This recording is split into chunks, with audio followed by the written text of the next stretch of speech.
He has it in his hand. He threw it. Hey, give me back in now. Hey. Oh, watch out, he's gonna throw it, honey.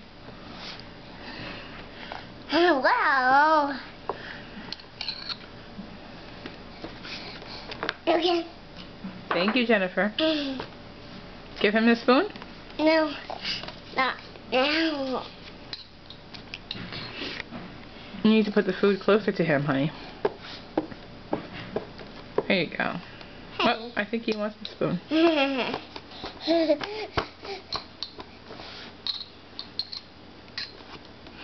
It's your hand.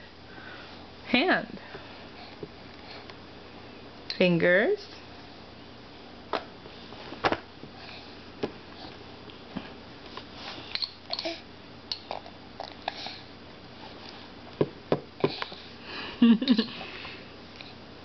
We're doing home after them. Yeah, you are.